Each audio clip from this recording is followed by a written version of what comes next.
Okay, wonderful. Congratulations to our ECPs again.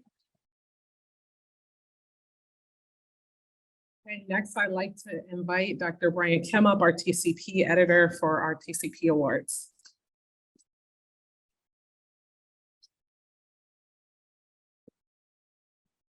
Oh, hey, hi everyone. Thank you so much, Shaban, for great year. Thank you. And all the initiatives and innovations that you have brought to SCP. It's been wonderful. Thank you. As editor of TCP, this is one of the most enjoyable things that I do, which is to honor our best paper, outstanding article that we published in TCP. As you can see on the screen, I am very pleased to present the TCP Outstanding Paper Award. And as the title indicates, this award is given to the authors of an article that embodies the best science in counseling psychology, and of course, with their important implications for practice, advocacy, and education and training. The TCP Outstanding Paper Award Committee was comprised of a representative from Journal of Counseling Psychology, our sister journal, or brother, a representative from student affiliates of 17, 2 TCP associate editors, and myself. So this year, the TCP Outstanding Paper Award goes to Walking into Worlds Toward an Indigenous Ecological Systems Model for Group Therapy. The authors are Gillian Fish, Glenn Hirsch, and Moin Syed.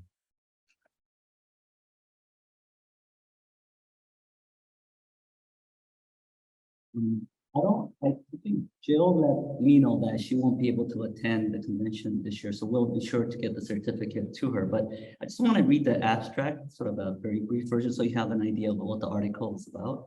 Walking into worlds is a common metaphor Indigenous peoples use to describe their experiences navigating the differences between Indigenous and Western epistemological and ontological worldviews across various contexts. Despite wide support for this phenomenon, there have been few attempts to address Indigenous Western cultural incongruities through structural changes in counseling psychology, although as a profession, it is very well equipped to do so. The authors propose for counseling psychology to move toward the Indigenous ecological systems model as an integrative framework for promoting Indigenous epistemologies and ontologies in science and practice. With this new model, the authors describe creating an Indigenous-informed clinical interventions that leverages Indigenous epistemologies and ontologies, prompting real ecological change. The authors conclude with implications the model has for counseling psychology. So among the 5 members of the search committee, it was a unanimous vote that this was the best paper that was published last year. So congratulations to these authors.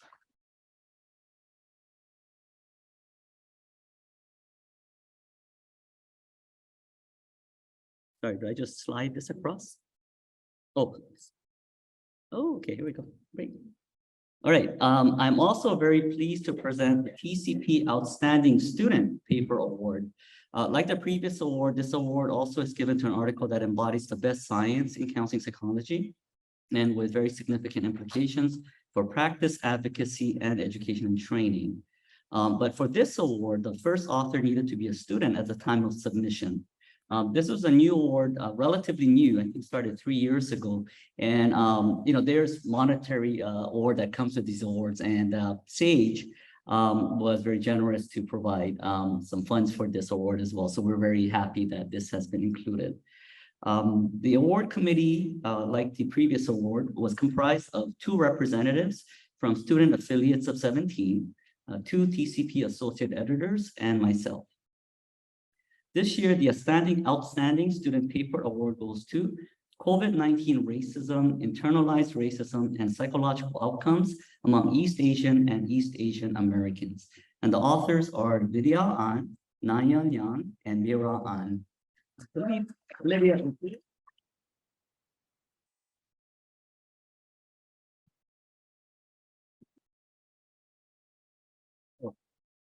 Nayan is here as well. Perfect. Thank you. And as okay, and let me read the abstract so you have an idea of what the study is about. The study investigated the psychological effects of racism on East Asians and East Asian Americans living in the United States during the COVID-19 pandemic using a mixed methods approach. First, using an autoregressive cross-leg panel analysis, the authors investigated the relations between COVID-19 racism, internalized racism, psychological distress, and social isolation among East Asians and East Asian Americans. Also, the authors examined the impact of COVID-19 pandemic on East Asians and East Asian Americans using consensual qualitative research modified. Quantitative findings show that COVID-19 racism in time 1 was associated with greater subsequent psychological distress, and COVID-19 racism in time 2 was associated with greater levels of subsequent psychological distress and social isolation in time 3, suggesting that COVID-19 racism predicted psychological distress and social isolation. Qualitative findings highlighted the prevalence of racism towards East Asian and East Asian Americans and the associated negative consequences.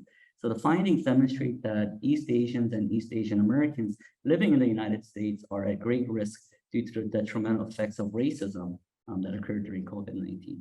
So congratulations to the author.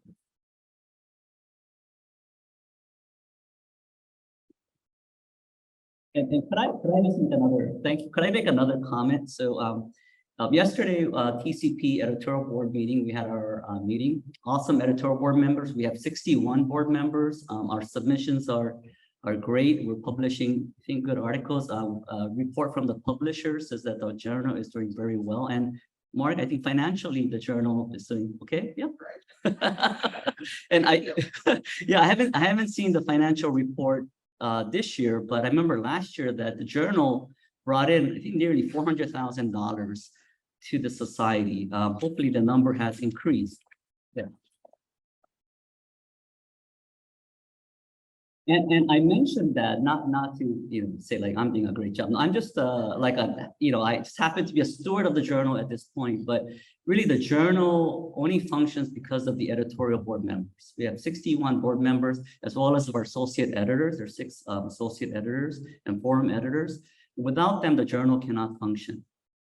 So we have to. So if you see editorial board members, please thank them because they're not getting paid. Right? It's their time and energy that they're giving back to the society.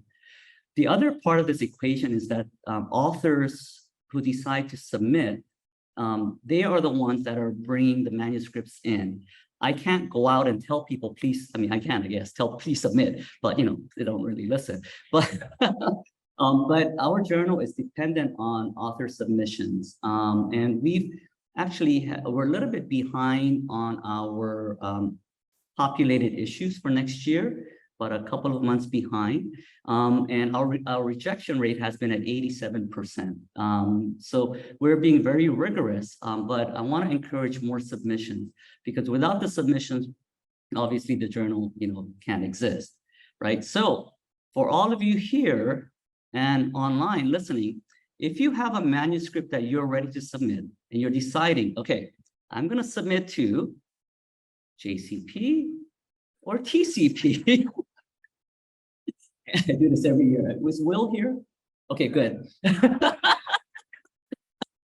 But seriously, please think about TCP as the journal of choice because well-being of TCP equates to well-being of the society. It's just our journal, right? This is our journal that does a lot of good for us, and not only financially. I mean, that's one side of it, but academically, scholarship-wise, the kinds of research that's produced that has made change in our society. Dr. Janet Helms, being here and being honored, a lot of her work, a lot of her students really helped shape TCP the way it is now. So that's one very important example of the impact of TCP. So please consider TCP for your future publications. Thank you.